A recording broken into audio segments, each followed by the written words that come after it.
Max l'ananas, Don Adams est venu à Paris et m'a remercié parce que je lui avais donné un ton un plus drôle, parce que quand j'ai vu ce gars-là, je me suis dit, il est sinistre.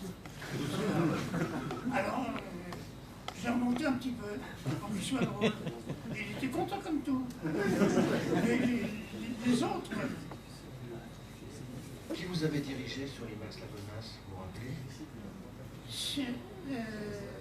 Je sais pas, mais pour le film, je connais un qui est à votre droite, je crois, qui dirigeait le film de Max Lavonas. C'était vous alors?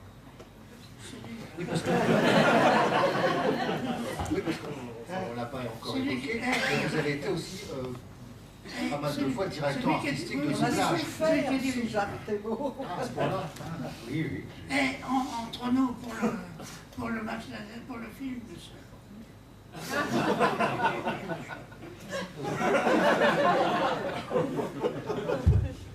enfin, je m'en suis sorti quand même.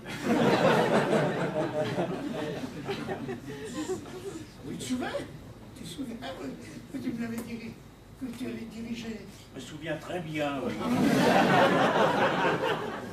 Je me souviens très bien du mal que tu m'as donné.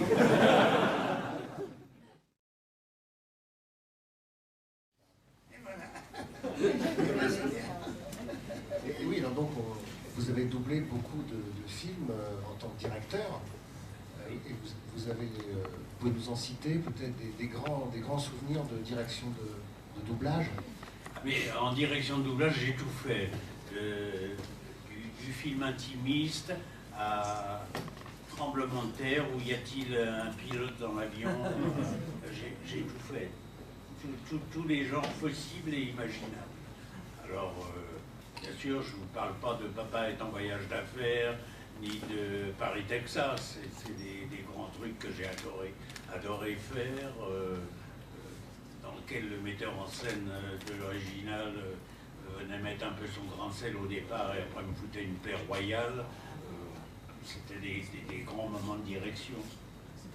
C'était des grands moments. Et puis avec Polka, on a fait aussi des séries où tu étais Madame Pinchon et où j'étais ton second. C'était quelque chose que je dirigeais en plus. C'était quelque chose de savoureux, c'était formidable. C'est beau la vie. Voilà. C'était quelle série dont vous parlez? Lou Grant. Comment s'appelait de la série? Je ne sais plus, ça se Lou passait dans Il y avait un journal. qui J'étais la directrice. était directeur de journal. Oui, Lou Grant. On me dit c'est Lou Ah, Lou Grant. Grant. Ah, Lou Grant, voilà. Voilà, il n'y a qu'à demander. Merci. Lou Bon, Grant. on a passé des moments formidables. Bon, avec Henri Djanik, Guy Chapelier. Et moi, j'ai été sous ta férule plusieurs fois. Ben, tu m'as fait Catherine Hepburn, je crois. Voilà, Ah, voilà, ben, avec Martinelli. avec Martinelli qui dans le doublait, rôle de qui? Ben, De là, qui? les westerns. John Wayne. John Wayne. Ah bah oui, mais non. John Wayne. Et moi, je faisais Catherine Hepburn parce que Jacqueline Morel ne pouvait pas le faire.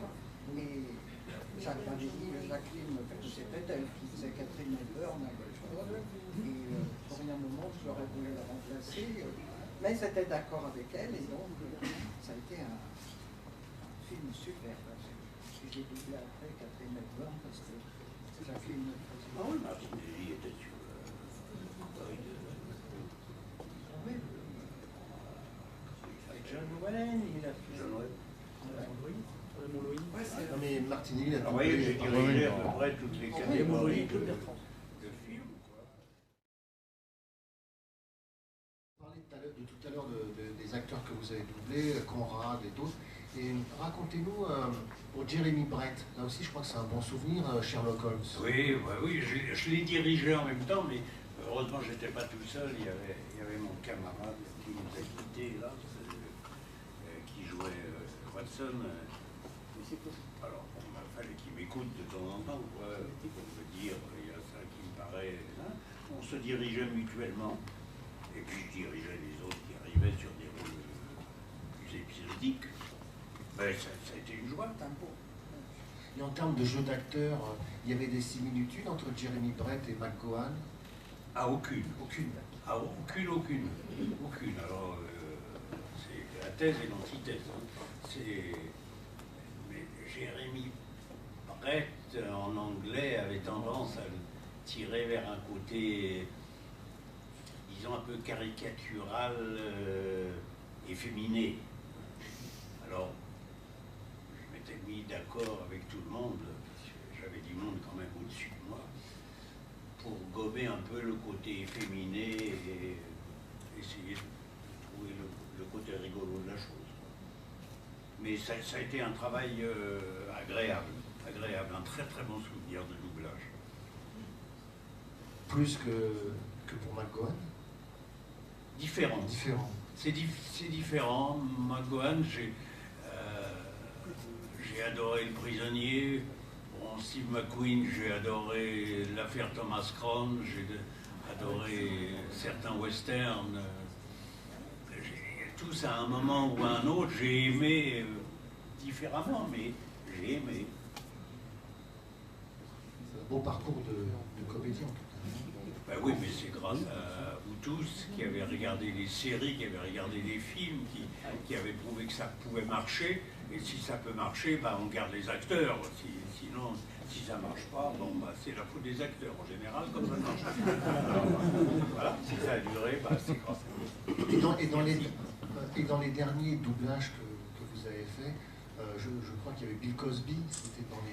Oui, ce sont les derniers doublages. Je voulais plus les faire. J'étais retiré dans mon chez-moi et je voulais plus. Bon, puis ils ont insisté, bien sûr, ils ont insisté. Alors j'ai fait les derniers Cosby. Mais bon, je les ai faits comme je pensais devoir les faire. Mais l'ambiance avait changé, les acteurs avaient changé, des nouveaux arrivaient, je ne les connaissais pas. C'était des jeunes, des nouveaux. Bon, bah oui, j'avais pas eu le temps de faire connaissance, eux, ils étaient tout petits quand moi j'étais déjà un peu plus grand. Et puis, bon, bah, les méthodes de travail aussi avaient changé, il fallait aller trop vite, moi je m'y retrouvais pas. Alors il était temps que ça s'arrête, et je me suis arrêté. Voilà. Paul Emmanuel a une anecdote par rapport à un doublage de film. Oui, il s'agit de Ben-Hur. Quand Ben-Hur est sorti à Paris, en France, ça n'est sorti qu'en français au Palace Clichy, c'était quoi Gaumont Palace. Oui, Palace Clichy, et ça n'est sorti qu'en français. La version originale est sortie un an après. Et quand il y a eu pour la soirée, le jour Ben-Hur, il y a eu une grande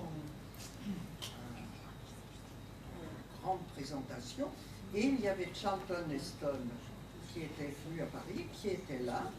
Il y avait l'autre comédien que doublait Marc Cassou. Voilà, Stephen Boy. Lui n'était pas là, mais enfin. Et nous étions à cette première, puisque Jean-Claude Michel avait doublé Charlton Heston. Il y avait Marc Cassou qui était là, qui avait doublé Stephen Boy. Et à l'entracte, il y avait un cocktail au premier, où les producteurs américains recevaient Charlton Heston, Stephen Boy. On n'a pas demandé du tout à Jean-Claude Michel ni à Marc Cassou de venir prendre un verre avec les gens qui venaient de doubler, avec Charlton Heston. Non, c'est pas intéressant, qu'ils viennent le voir. Très bien. On était d'ailleurs avec le monsieur qui s'était occupé du doublage, qui était Richard Hens, un des rois de la maison de doublage. On est allé prendre un verre et souper tous les quatre ensemble, en sortant, et on a laissé tout le monde. Et à quelques 2-3 mois après, une lettre est arrivée à la production, c'était la Gaumont, je crois, oui, à la Gaumont, de Charlton Heston, écrite à monsieur Jean-Claude Michel au Bon Soin de la Gaumont. Alors, La métro, je crois. la métro. C'était la métro, c'était avec Barclay. Non, c'était Richard. Non, c'était Barclay. C'était Barclay. Oh non, ça va pas faire. Pour la métro, c'était Richard Barclay. Hens. On était avec Richard Hens. Ah bon? Ah oui. Et bon, enfin bref, la lettre est arrivée, ils ont appelé Jean-Claude en disant il y a une lettre pour vous, et puis c'est de Charlton Heston, vous pourrez nous la faire lire, tout ça. Jean-Claude a dit si c'était une lettre personnelle, il n'y a aucune raison pour que je vous la fasse lire. Et il a reçu cette lettre de Charlton Heston qui était désolé de ne pas avoir pu le rencontrer, parce que ça l'intéressait, la voix française, étant donné que pendant un an, Ben-Hur n'était sorti qu'en France, en français, ça l'intéressait, et il lui disait, c'est très joli, une phrase en lui disant, écoutez, vous avez, parce que tu posais la question à Jacques tout à l'heure, il a dit, vous avez réussi dans telle scène à faire passer toute une phrase que moi je n'étais pas arrivé à faire passer. Vous l'avez joué et avec la langue, c'est passé merveilleusement, je vous en remercie. Et je trouve que c'est extraordinaire parce que le mépris qu'ont certains doubleurs vis-à-vis des comédiens qui font du doublage, qui jouent la comédie, et les journalistes, c'est lamentable. Et la preuve, c'est que Charlton Heston, ça lui a fait très plaisir d'entendre, de voir le comédien qui doublait. Je pense que moi, je serais une grande comédienne et on me doublerait dans un film en Amérique. Je vais en Amérique et je m'entends avec une voix américaine, je dirais j'aimerais bien rencontrer la comédienne qui me double. Enfin, ça me semble très. Juste intervenir la génération suivante de Jacques Thébault et lui rendre hommage parce qu'on est toute une génération à avoir été formée par lui. Moi, en l'occurrence, il a été le premier à me faire confiance et à me donner un rôle et j'étais morte de trouille, morte de trac. Et d'une gentillesse et d'une compréhension et d'une patience pour la môme de 20 ans que j'étais absolument terrorisée. Et c'était un formateur et un exemple pour toute une génération de comédiens qui faisaient et du théâtre et autre chose et de la télé et du doublage et un respect du métier. Et quand on arrivait sur le plateau de Monsieur Thébault, d'abord on n'ouvrait pas parce qu'on avait un grand respect pour lui, mais en même temps il avait une grande humanité, une grande bienveillance vis-à-vis de tout le monde. Voilà, il y a peu de gens maintenant rentrent sur le plateau pour qui on a autant de respect et autant d'admiration. Donc je voulais publiquement, je suis venue Jacques, publiquement te dire que tu es peut-être en Normandie, mais qu'on parle très souvent de toi et des qualités de directeur d'acteur, de metteur en scène et de directeur d'acteur. Voilà.